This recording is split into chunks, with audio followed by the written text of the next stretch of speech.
Tak jo, čau lidi, dneska si ukážem, jak si vyčistit hlaveň.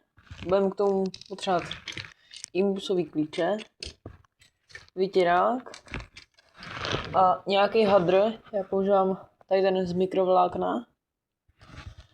A to bude asi vše, jo, a ještě nůžky. Já si odepnu okruh. Tak.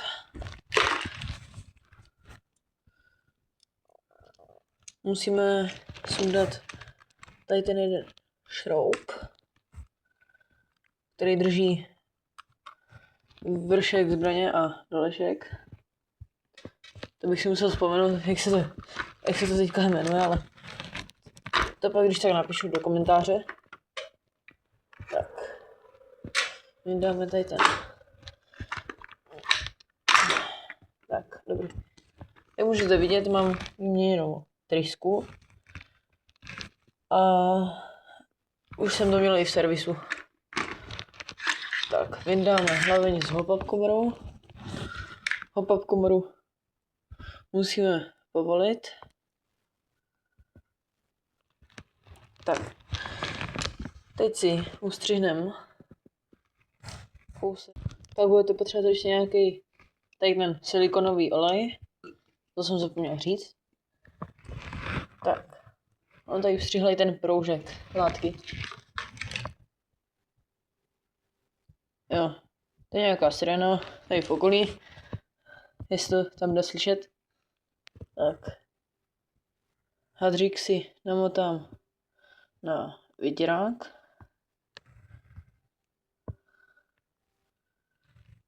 Tak. Trošku na to dám toho silikonového oleje.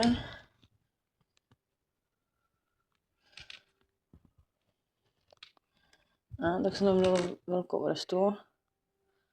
Tak já to takhle trošku odmotám.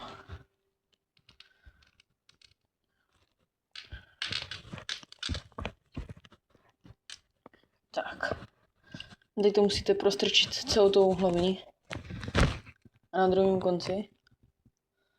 A jak můžete vidět, je tam taková ten bordel z těch kulíček a z té hlavně.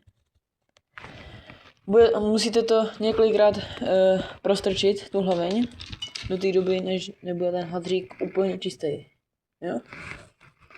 Tak, pokud bude čistý, tak dám si bokem věci. Zastrčím hlaveň. Tak. Strčím ještě.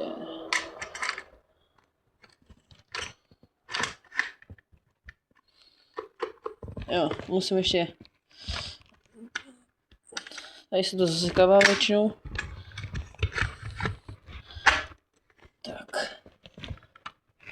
Ty tam dám.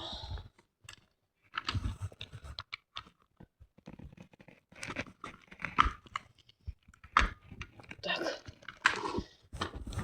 Mně teda přijde, že u všech Delta Armory zbraní, tak se tady ten kolík, nebo jak se tomu říká, teď nevím, tak se většinou zasekává. Od té doby, co jsem to měl v servisu, tak se to nezasekává. Tak je to úplně v pohodě.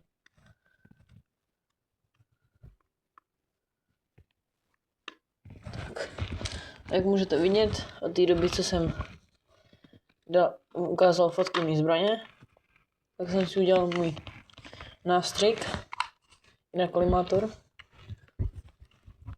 Jestli někdo bude chtít odkaz dát do popisku, tak mi napište.